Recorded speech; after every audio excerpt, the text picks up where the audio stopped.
What's up, Sooner Nation? Welcome back to the Sooner Surge.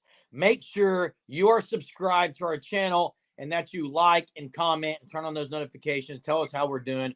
We appreciate all you guys that have been a part of what's going on and are going to continue to be a part of what's going on. Uh, what's going on with the Sooner defense? That is the question. Uh, Jay, we know there's some injuries. The battle bruise bug has come along and they're fighting some things, but with that being said, that's no excuse for what happened yesterday in Lawrence, Kansas, as the Sooners fall 38-33 in a game in which the defense did some things and there were some good moments, but in the end, they could not get the job done and get the stop that they needed. So yeah, what's going on with Sooner defense right now? If you look back to the Texas game, Jeremy, they had some great moments there. Obviously, the goal line stand, they did enough to win that game. Same thing with UCF. Didn't play great. They did at the first of the game. Remember, if you got all the 3-and-outs they got, but then as it went on, they kind of started getting hit for some big plays. And Kansas as well. You could even go back to the Iowa State first half. They had some big plays, but then they shut it down. But here's the thing I'm looking at defensively. I think the big issue. Uh, Injury wise, it's really hurting this defensive unit, and specifically the injury to Gentry Williams yesterday, I think, was huge. It. He was a turnover machine there for a while when he was healthy. He's very physical in the run game. Okay, and not having him at all is really hurting him. Yesterday they were playing Josiah Wagner some. Kanai Walker played. He played okay. I don't think he was bad, but Key Lawrence at safety's kind of been hit or miss a little bit. So you have that going on. Reggie Pearson, same way. I think it's been kind of off and on. I think the injury to Bowen's affecting things. You're not able to play him as much as you might have liked. So I think the injury bug's hurting him. Now you got Stutzman, who's been battling that stinger. Now he's got another injury, which we haven't been updated on. And I don't know. I see some things. You see a guy like Kip Lewis get out there, and even in the Texas game in the goal line stand, he comes in and on 2 or 3 of the 4 plays, he makes a tackle. I would love to see him get a little more play. I don't know where that would be, if that's for Kinnick or what. I don't know, Jeremy. I know Stutzman's injured. If Stutzman's not back, then I think Kip's going to be in there. Yeah, Kip Lewis is the guy if Danny's out. No question. Kip Lewis has been great. And I think with the competitive depth that was preached, I think OU fans may have thought that we're gonna see some of these guys kind of rotating in. Hasn't been the case a lot. Kendall Dolby's played a whole lot. He's been involved in a lot of big moments. Yesterday even causing that one interception on the hit.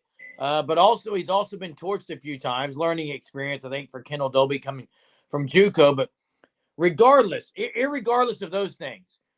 Yesterday, what really stood out to me, and I'm sure BV is going to say the same thing on the presser this week, the tackling was pitiful. It was the worst tackling of the season, or lack thereof. The last 2 games have been the worst of the year. Oh, by far. So that's got to be shored up. That's something we know they can tackle better because they've already done it, and they've done it consistently. So I don't know what's happening the last 2 weeks in that regard. Second of all, and a guy who really struggles under pressure, Bean, I don't know if it's because OU didn't want to pressure him and allow him out of the pocket where he would escape, but the last drive, OU didn't even attempt to bring pressure, and he stood back there and was able to hit 12-yard hitches and 8-yard outs at a time when they could not pressure the quarterback. I thought that was disappointing as well. Yeah, I didn't understand that the last drive. They brought 0 pressure, like you said. And even if, Stutzman was out, I know he has a lot of the signals and stuff on defense, but blitz Kip or something, do something, I think, just to try to change it up. Because like you said, Bean did not play well. I don't think at all throwing the ball. I don't think he played that great at all. I don't think he's that good of a passing quarterback. And, you let him kind of stay in the game. And then, that big 4th down play where they get, 30 yards on, I think it might have been Key Lawrence's side on that one. I'm trying to remember, but just awful. Key Lawrence looked a little bit like his old self yesterday, I thought. Dropping the pick. dropping the pick, hooping and hollering on the sideline, just some. And look, that's probably pointless to the game, but still, what needs to happen is OU needs to get back to sure tackling and bringing pressure and being aggressive. The physical, suffocating, relenting defense, all that needs to happen. And it's a lot easier to do when you're full strength. We get it. But yesterday was a case where kind of played prevent a little bit. And as the saying goes, it prevented them from winning on that last drive. You did bring up Stutzman, Jay. Post game, Ethan Downs was asked about the effect of losing Danny Stutzman. And he did say it definitely had an effect because he does call. He said what Ethan Downs said was he knows all the plays just like Venables. Like, I mean, he's behind Venables. He's the next guy in line who knows. He's an intelligent guru, kind of a defensive geeky junkie who watches a lot of tape, and he knows what's coming. And OU looked confused without him. They were standing up, looking to the sideline a few times. The last play of the game, they were looking to the sideline. Venables wanted to make sure he got the right one out there. He admitted that he should have called a timeout. All those things might have been prevented had Danny Stutzman been on the field. But the point is, he's not on the field. You got to adjust. Well, and I just didn't see a whole lot of a pass rush yesterday in general. I really thought maybe R. Mason Thomas would have a great game. I think I said that pregame. They didn't get a whole lot going on there on the pass rush. And then also Kansas was able to run the ball a lot in the second half, I believe. I don't know what their yardage total was, but they ran the ball pretty well up the middle. And that's frustrating. Bad tackling. I don't know how many times a 2 to 3 yard game went to 9 or 10. And that's what this team was doing so good early on. And listen, I don't think the defense is as far off as getting back to where they need to be as far as the offense. I think the offense is a little more baffling than what this defense is. But, Jeremy, this team has not played a complete game since, I would probably say TU.